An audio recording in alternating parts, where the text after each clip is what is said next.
Boa tarde, queridos irmãos de ideal.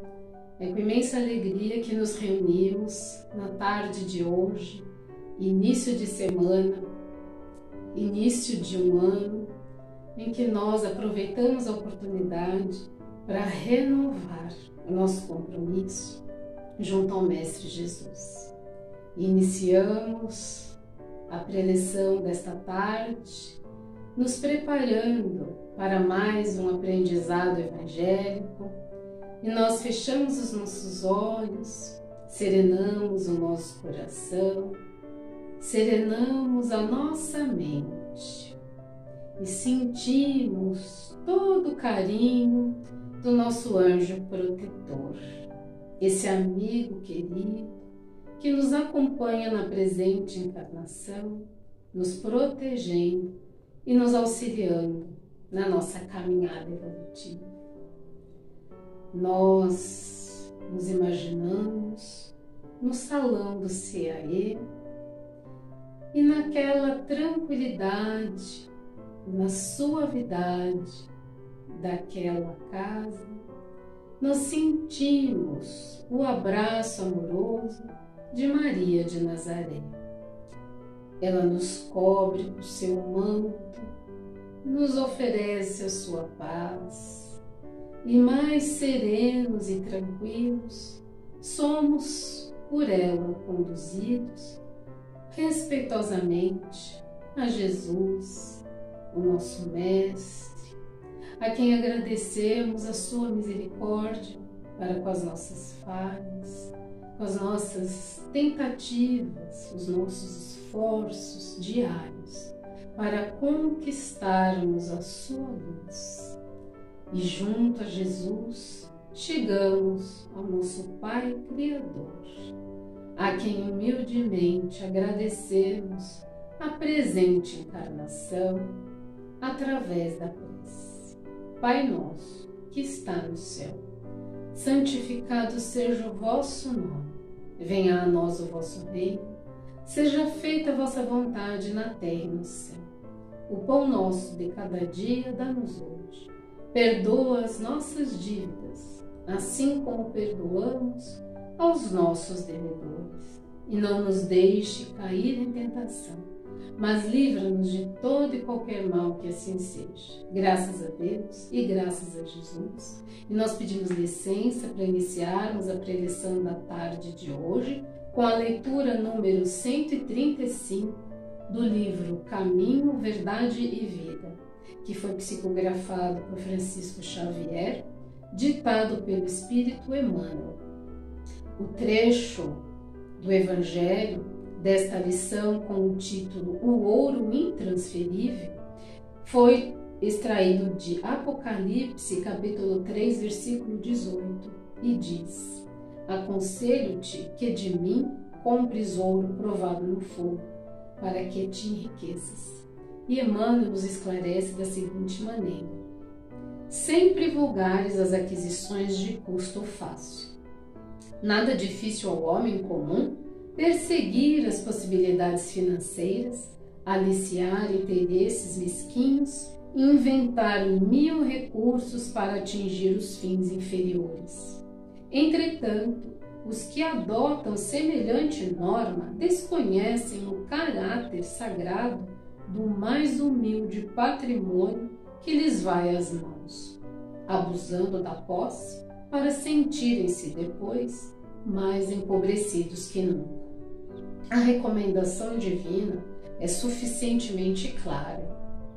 Para que o homem enriqueça, deve adquirir o ouro provado no fogo. Fortuna essa que procede das mãos generosas do Altíssimo. Somente essa riqueza espiritual, adquirida nas situações de trabalho árduo, profunda compreensão, de vitória sobre si mesmo, de esforço incessante, conferirá ao espírito a posição de ascendência legítima, de bem-estar permanente, além das transformações impostas pelo sepulcro, e apenas levará a efeito tão elevada conquista após entregar-se totalmente ao Pai para a grandeza do divino serviço. O homem, mobilizado pelo homem, poderá sem dúvida receber volumosos salários. Convenhamos, porém, que esses bens se transformam sempre, ou, algum dia, serão transferidos a outrem pelo detentor provisório. No entanto, quando o trabalhador gasta suas possibilidades nos trabalhos do bem, com esquecimento do egoísmo, desinteressado de si próprio, colocando acima dos caprichos da personalidade os objetivos da obra de Deus, lutando, amando, sofrendo e entregando-se a Ele, adquire indiscutivelmente o ouro eterno e intransferível. Nesta lição, Emmanuel compara as conquistas espirituais com o ouro, um metal considerado nobre porque ele não se decompõe, ele permanece com o mesmo aspecto por milênios. E é assim com as nossas conquistas espirituais, que adquirimos pelo trabalho, pelo esquecimento de nós mesmos, pela dedicação ao próximo, pelo nosso esforço em conquistarmos o aprendizado cristão, pelo nosso esforço em vivenciar as lições deixadas pelo Mestre Jesus. Para exemplificar que as conquistas espirituais elas são mais importantes que as conquistas materiais, que se perdem ou são transferidas a outrem, vou contar a história denominada O Rico Invigilante, do livro Jesus no Lar, psicografado por Francisco Xavier e ditado pelo espírito Neio Lúcio. Nessa história, é um diálogo de Jesus com Tiago, um de seus discípulos. E ele narra que havia um homem, que ele era muito correto, um homem muito trabalhador, muito previdente, e que ele resolveu trabalhar muito para juntar bastante dinheiro, uma grande fortuna, para deixar para os seus parentes, para os seus filhos, para os seus familiares, para garantir o bem-estar dos seus familiares. E durante 20 anos este homem trabalhou incessantemente e juntou muitas moedas, uma fortuna equivalente a milhões. Depois de um certo tempo, ele começou a perceber que o seu lar havia se modificado. A sua esposa passava horas e horas matando tempo em afazeres diversos. Os seus filhos cochichavam de um lado para o outro a respeito da fortuna que o pai deixaria para eles. Os vizinhos os envolviam em inveja, os negociantes propunham alguns negócios descabidos, às vezes até criminosos. Os seus servidores bajulavam-no na sua frente, mas o amaldiçoavam por suas costas. E ele percebeu que o seu lar havia se transformado, a sua vida havia se transformado. E numa tarde de reflexão, ele percebeu que toda aquela fortuna juntada havia lhe trazido aborrecimento e desgosto. E numa certa noite, em oração, em prantos, ele pede inspiração ao Senhor. E ele adormece e tem um sonho.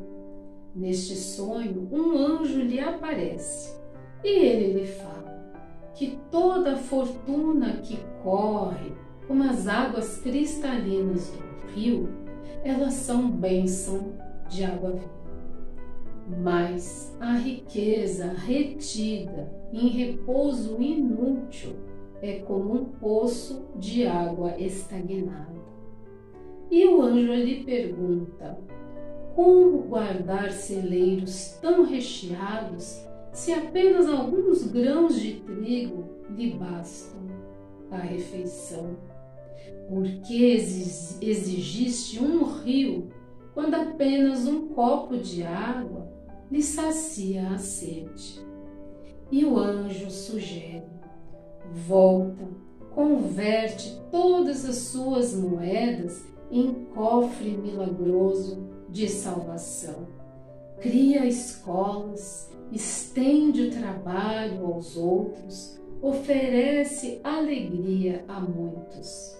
Somente vale o dinheiro da terra pelo bem que possa fazer. E o homem, no dia seguinte, acordou transformado e começou a utilizar toda a sua fortuna em benefício ao próximo. E assim ele percebeu que aos poucos o seu ambiente ao seu redor, o seu lar, a vizinhança, passou a se transformar e ele recuperou a alegria do seu lar e no seu coração. Nessa história, Jesus, ele narra a Tiago a história do rico invigilante e ele demonstra com essa história a importância do trabalho, da fraternidade, da solidariedade, porque qualquer riqueza que possamos conquistar na terra só terá valor se ela for utilizada para oferecer um pouco de alívio, de esperança aos nossos irmãos de caminhada. E foi isso que o homem da história compreendeu. Enquanto ele havia juntado a riqueza apenas para si, ele viu seu lar transformado em tristeza. Mas quando ele, depois do sonho, compreendeu a importância do trabalho ao bem, da renúncia de si em benefício ao outro, a alegria retornou ao seu coração e ao seu lar, porque é o trabalho ao próximo, é o benefício que fazemos aos outros, que nós, aos poucos, transformamos o egoísmo em altruísmo.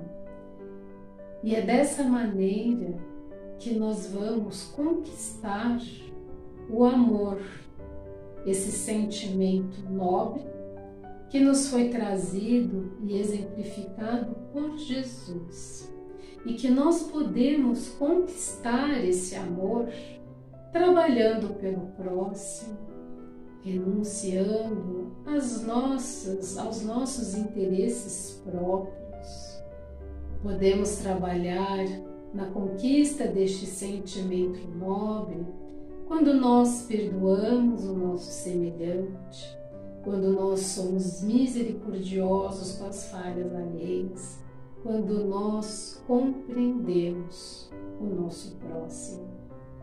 E é dessa maneira, trabalhando incessantemente, diariamente, para superar, para transformar as nossas más tendências, é que nós conquistaremos esse sentimento nobre, que é o amor e que é intransferível.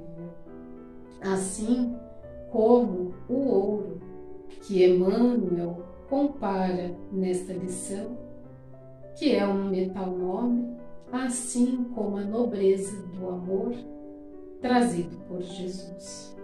E que nós possamos, ao longo deste ano que se inicia, trabalharmos incessantemente na conquista deste ouro intransferível, que é o amor, trazido, exemplificado pelo nosso Mestre Jesus. O amor, ele sintetiza toda a sua história, todo o seu ensinamento. E que a sua paz permaneça conosco ao longo desta semana e deste ano que se inicia. E nós vamos aproveitando esta energia amorosa que nos foi trazida por Jesus e nós vamos vibrar. Vibrar é doar o nosso melhor, é desejar o melhor aos nossos irmãos. E nós entrelaçamos os nossos corações neste momento. E envolvidos no amor, doamos amor, que envolve o nosso planeta, serenando todos os ambientes em que se encontram conflitos, os países que ainda se encontram em guerras, em disputas. Vibramos intensamente por todos os países que ainda se encontram vitimados por essa pandemia. Vibramos intensamente por todas as equipes médicas e socorristas, cientistas que trabalham incansavelmente para a descoberta de medicamentos que possam vencer os males que assolam o nosso planeta. Vibramos intensamente por todos os lares da face da Terra, os lares coletivos, aqueles que se encontram afastados do convívio familiar, aqueles lares em que se encontram dores físicas, psíquicas, em desarmonia. Vibramos pelo nosso país, por todo o povo brasileiro. Vibramos pela nossa casa Bendito CAE e por todas as instituições que professam os ensinamentos do nosso Mestre Jesus. Nós vibramos por todos os colaboradores e assistidos dos trabalhos do CAE. Vibramos pelo nosso lar e imaginamos Jesus adentrando pela porta principal da nossa casa, envolvendo todos aqueles que compartilham esta existência conosco. E esta amorosidade de tão intensa, ela se expande por portas, frestas, janelas, atingindo toda a nossa vizinhança, se expandindo pelas áreas adjacentes, de modo que toda a nossa cidade neste momento é envolvida pela paz e o amor do nosso Mestre Jesus. E nós respeitosamente nos incluímos nessas energias amorosas, pois também somos necessitados delas. E agradecemos mais uma vez a oportunidade de estarmos reunidos para conhecermos um pouco mais os ensinamentos de Jesus e que esse amor que muito doamos nas vibrações permaneçam conosco e no nosso lar ao longo desta semana e de todo este ano que se inicia. Que a paz do Mestre Jesus esteja conosco, hoje e sempre. Graças a Deus, graças a Jesus, uma boa semana e um feliz 2022 para todos.